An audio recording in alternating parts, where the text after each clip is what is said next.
ৰাজ্য চৰকাৰে খাদ্যৰ অধিকাৰ সুনিশ্চিতকৰণৰ উদ্দেশ্যে লোৱা পদক্ষেপৰ অংশস্বৰূপে দেওবাৰে নতুন ৰেচন কাৰ্ডৰ দ্বিতীয় পৰ্যায়ৰ আনুষ্ঠানিক কাৰ্যসূচী ৰঙিয়াতো ৰূপায়ণ কৰা হয়।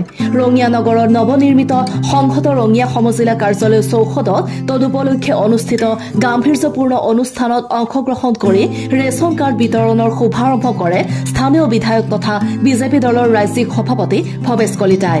ইয়াৰ পূৰ্বে সমবেত ৰাইজক উদ্দেশ্যি ৰখা ভাষণ প্ৰসংগত ৰাষ্ট্ৰীয় খাদ্য সুৰক্ষা আইনৰ অধীনত ৰঙিয়া বিধানসভা সমষ্টি ভিত্তিত 15,112টাকৈ পৰিয়ালৰ 5,214 গৰাকী নতুন হিতাধিকাৰীলৈ ৰেচন কাৰ্ড বিতৰণ প্ৰক্ৰিয়াৰ শুভাৰম্ভণি কৰা হয় বুলি সদৰি কৰে বিধায়কগৰাকীয়ে। ৰেচন কাৰ্ড লাভ কৰা পৰিয়ালসমূহে অৰুণোদয় আঁচনি, বিনামূলীয়া স্বাস্থ্য সেৱা আঁচনিকে ধৰি বিভিন্ন সা সুবিধা লাভেৰে উপকৃত হোৱাৰ আশা ব্যক্ত কৰে ভৱেশ কলিতাই।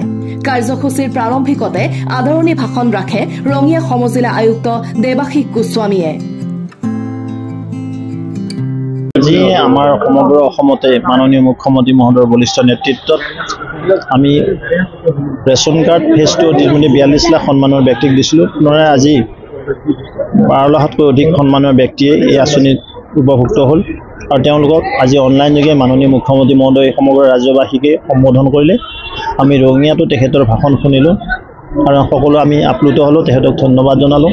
তেখেতৰ বলিষ্ঠ নেতৃত্বত আজি অসমত যি সৰ্বাত্মক উন্নয়ন, ব্যাপক উন্নয়ন হৈছে, সকলো দিশতে আজি ৰাজ্যখনক আগবঢ়াই লৈ গৈছে। আজি গৰীব কল্যাণ যোজনাৰে সমাহিত কৰি জনতাক যিদৰে সেৱা দিছে আৰু এখন ৰেচন কাৰ্ডৰ উপলব্ধতা আৰু ৰেচন কাৰ্ডখন অবিহনে এটা পৰিয়াল কিমান অসুবিধাত পৰে আৰু এখন ৰেচন কাৰ্ড থাকিলে কিমান সুবিধা পায়, এই গোটেইখিনি কথা ইয়াত আজি আলোচনা কৰিলে আৰু নিশ্চিতভাৱে আমি 5,000তকৈ অধিক ৰঙিয়া সমষ্টিত আজি এই ৰেচন কাৰ্ড ডিষ্ট্ৰিবিউশ্যন প্ৰক্ৰিয়াটো ইয়াত সমাপন কৰা হ'ল।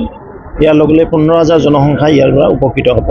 কিছুমান অভিযোগ উঠিছে যে অযোগ্য মানুহে ৰেচন কাৰ্ড পাইছে। এতিয়া এইটো নাজানিলে অফিচাৰে কৰে আৰু অযোগ্য নে যোগ্য হয়, ৰেচন কাৰ্ড কাক দিব লাগে, কি নমছত আছে, সেই নমছত আছে যদি যোগ্য হয়, কাৰণ ইয়াততো কোৱালিফিকেশ্যনৰ প্ৰয়োজন নাই। মই কৈছোঁ ৰেচন কাৰ্ডটো এইটো মানে কি কয়, এডুকেশ্যন কোৱালিফিকেশ্যন নিচিনা বস্তু নহয় যে মিনিমাম হায়াৰ ছেকেণ্ডেৰী পাছ লাগে, মিনিমাম মেট্ৰিক পাছ লাগে। ইয়াত ইনকাম কথা আছে। ইটাৰ ভাটাৰ মালিকে বা কাৰ নামত ভাটাটো দেখাই থৈ দিছে,